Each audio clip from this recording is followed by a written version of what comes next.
what are the losers? What are the potential losers of a blue wave? So the comic relief ones of it is Parler. And if you're not aware of what Parler is was like a social media place that if you were really heavy right wing, I guess it's somewhere you could hang out with people and talk about overthrowing the government. Are you familiar with Parler, Justin? I'm not a member, so I don't know. Only recently, and that's the truth. And it stemmed from the whole thing that happened from. I think that needs some explanation. But from the whole situation that had happened last week is, I think, what brought this whole name into the mix. Be careful, everybody. I don't know if you should go after this event and Google Parler because you might get people visiting you with badges. Who knows? The other big loser in this is the media. They now no longer have Trump. Now, he's probably going to go off and start his own media at some point. But boy, the media is a big loser because now, we don't have Trump to blame for everything.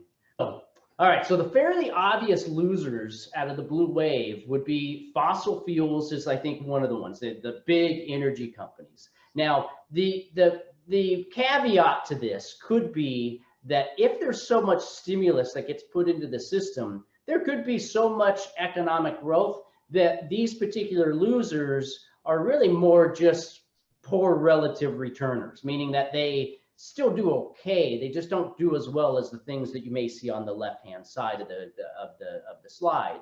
So fossil fuels, so think, big oil. What we said, pharmaceuticals, there again, changes in healthcare, they're probably the ones that are going to get squeezed a little bit. And then also the high wage earners and the wealthy. That's just really off of the potential changes in taxes. So, people are now going to be very concerned about, oh, will they keep 1031? Will we keep our step up cost basis? Will capital gains taxes change? I'm going to say that they're going to be pretty mild about those things in the near term.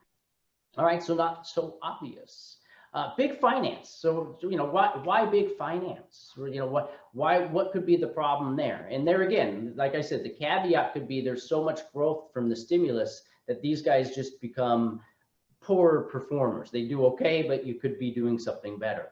And the reason we say big finance is that typically what we've seen under Democratic reigns has been more and more regulation, especially on the finance side. And that tends to just kind of crank down on some of their profits. In the short term, because of the spike up in interest rates, you're going to see the banks perform fairly well over the last couple of weeks. And if interest rates continue to tick higher, that may continue. But longer term, as you get 2-3 years out with this administration, you may see that big finance becomes a laggard in a portfolio. And the idea behind big tech is the fact that now maybe, history is full of large conglomerates getting broken up. I mean, Ma Bell, Standard Oil. So, now we're at a situation where the internet has grown. And now you've got some of those equivalents. There's an equivalent of a Ma Bell. There's an equivalent of Standard Oil in the internet world. So now do they start to go after and break these things up? I'll tell you this, as investors, you would hope so, because at first it's going to be very disruptive. However, a lot of those spin-offs that come off of that breakup is going to create some interesting investment opportunities.